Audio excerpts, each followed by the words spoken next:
તો વિસાવદરનું નામ જાહેર કરવામાં નથી આવ્યું, કારણ કે એક એવી બેઠક આજે ઇલેક્શન કમિશનર દ્વારા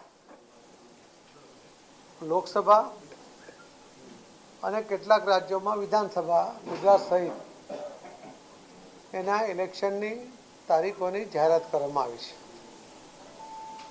એના નોટિફિકેશન, ફોર્મ ભરવાની તારીખ, ચકાસવાની તારીખ, મતદાનની તારીખ એ બધા વિધિ 6 છે.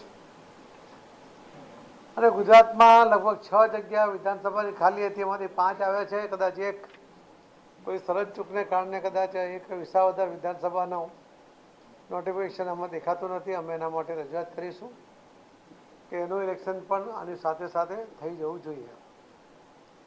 ગુજરાતના સંદર્ભમાં જો જોવા જઈએ તો ગુજરાતમાં 2 વાર, છેલ્લી 2 વારની લોકસભામાં 26માંથી 26 સીટ ભારતીય જનતા પાર્ટીએ જીતી છે. અને 2019માં 173 વિધાનસભાના સીટ ઉપર ભારતીય જનતા પાર્ટીને લીડ પણ મળી છે.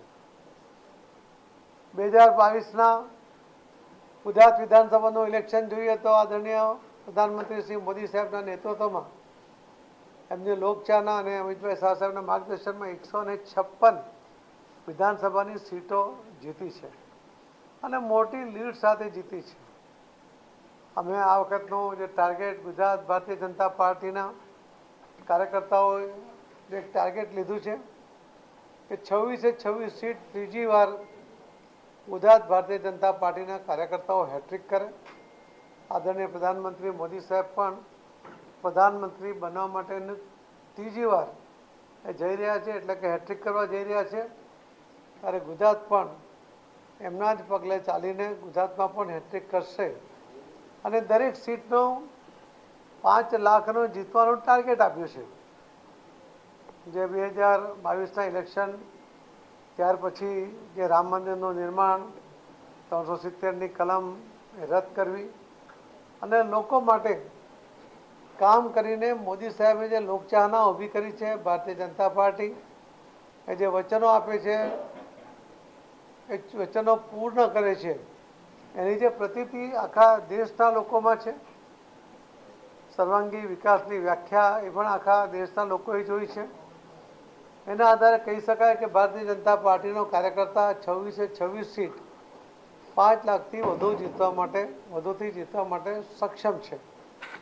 કેમ કે અમને મોદી સાહેબનું નેતૃત્વ, એનું માર્ગદર્શન, એમને કરેલા કામો, એના પરિણામો અને અમિતભાઈ શાહ સાહેબનું માર્ગદર્શન મળ્યું છે. મુખ્યમંત્રી શ્રી ભૂપેન્દ્રભાઈ પટેલ એમના દ્વારા પણ જે લોક ઉપયોગી પગલાં લેવાયા છે એની અસર પણ આ ઇલેક્શનના મતદાન ઉપર જોવા મળશે.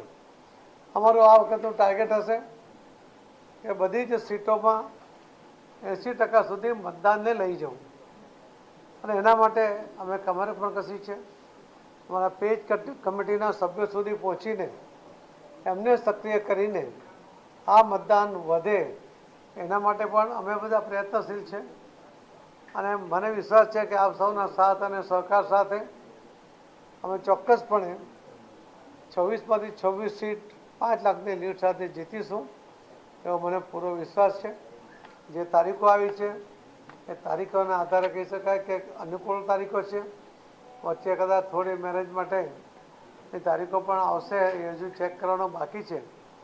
પરંતુ જે પણ નિર્ણય ઇલેક્શન કમિશનરે કર્યો છે